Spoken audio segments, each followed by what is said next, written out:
East বেঙ্গলের মন্দার রাও দেশাই তিনি এবার ইস্ট বেঙ্গল ছেড়ে জয়েন করতে চলেছেন আইএসএলের এই ক্লাবে। ডিটেলে আমি তোমাদের সব কিছু বলবো, তার আগে প্রতিদিনের মতো বলবো খেলার আপডেট ভিডিও পাওয়ার জন্য আমাদের চ্যানেলটিকে সাবস্ক্রাইব করতে একদম ভুলো না। তো চলো শুরু করছি আজকের প্রথম খবর। আজকের প্রথম খবরটি বলবো রিলায়েন্স ফাউন্ডেশন ডেভেলপমেন্ট লিগের গতকালকে মোহনবাগান সুপার জায়েন্ট তারা কোনো রকমে ড্র করলো মোহামেডান স্পোর্টিংয়ের সঙ্গে। যেই ম্যাচে 2-1 গোলে এগিয়েছিল মোহামেডান টিম, বাট শেষ মুহূর্তে গোল করেন মোহনবাগান সুপার জায়েন্টের খেলোয়াড় আর ম্যাচটি 2-2 গোলে শেষ হয়। আর এই মুহূর্তে দাঁড়িয়ে মানে ইস্টার্ন জোনের রিলায়েন্স ফাউন্ডেশন ডেভেলপমেন্ট লিগের টেবিল আমি তোমাদের বলে দিই। 1 নম্বর স্থানে রয়েছে ইউনাইটেড স্পোর্টস, যারা 2 ম্যাচে 4 পয়েন্ট নিয়ে রয়েছে। মোহনবাগান সুপার জায়েন্ট তারা 2 নম্বর পজিশনে রয়েছে, তারা 2 ম্যাচে 4 পয়েন্ট নিয়ে রয়েছে। আর 3 নম্বরে রয়েছে ইস্ট বেঙ্গল, তারাও 2 ম্যাচে 4 পয়েন্ট নিয়ে রয়েছে। বলতে পারো প্রত্যেকটা টিমই 2টো করে ম্যাচ খেলে 4 পয়েন্ট সংগ্রহ করেছে, বাট গোল পার্থক্যে 1-এ ইউনাইটেড, 2-এ মোহনবাগান, 3-এ ইস্ট বেঙ্গল। এবার আমি তোমাদের আজকের একটা সেমিফাইনালের আপডেট দেবো, যেটা আমি ভিডিও যখন বানাচ্ছিলাম তখন একখানা সেমিফাইনাল হয়ে গেছে।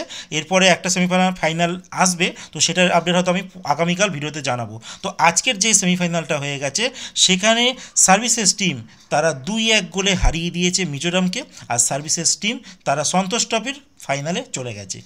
এরপর আমি তোমাদের বলবো এএফসি এশিয়ান কাপে, যেখানে ভারতের হয়ে প্রতিনিধিত্ব করছিল উড়িষ্যা এফসি। উড়িষ্যা এফসি কিন্তু আজকে অস্ট্রেলিয়ার মাটিতে খেলতে গিয়ে তারা 4-0 গোলে হেরে যায়। আর আগামী 14ই মার্চ কিন্তু ফিরতি লিগের খেলা রয়েছে, যেটা ইন্ডিয়াতে হবে। মানে অস্ট্রেলিয়ার যে এই কোস্ট মেরিনার যে টিম আছে, মানে সেন্ট্রাল কোস্ট মেরিনার, তারা আবার ইন্ডিয়াতে আসবে খেলতে। তো বলে রাখি 4-0 গোলে কিন্তু হেরে গেছে, অনেকটাই গোল পার্থক্য বেশি। বাট একটা সময় উড়িষ্যা টিম মানে টপকেও পরের রাউন্ডে যাওয়া অসম্ভব ছিল, কিন্তু তারা সেটা সম্ভব করে দেখিয়েছে। তো আশা রাখবো তারা এমন কিছু সম্ভব করেই আবার দেখাবে। তো এরপরে আমি বলবো ইস্ট বেঙ্গলের কথা।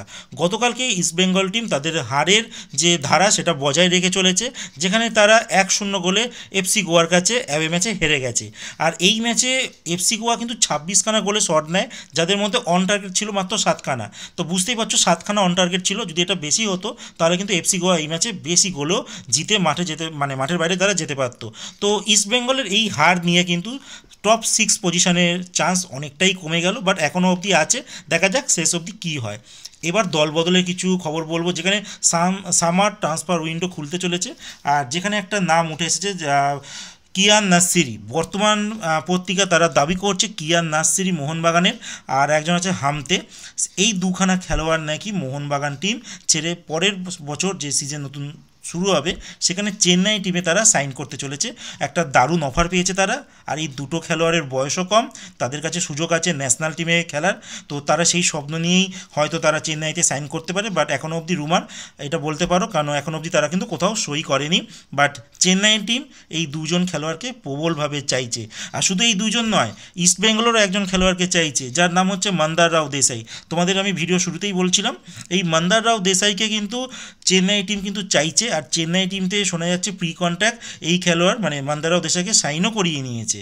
তো আলটিমেট যখন এই মানে সিজনটা শেষ হবে তারপরে কিন্তু এক একটা নাম প্রকাশে আসবে, কারা কেমন কি টিম তৈরি করলো আর কাদেরকে সই করলো। তো বলে রাখি নেক্সট ইয়ারের দিক থেকে চেন্নাই, ব্যাঙ্গালোর, মুম্বাই তারা কিন্তু দারুণ টিম বানাতে চলেছে।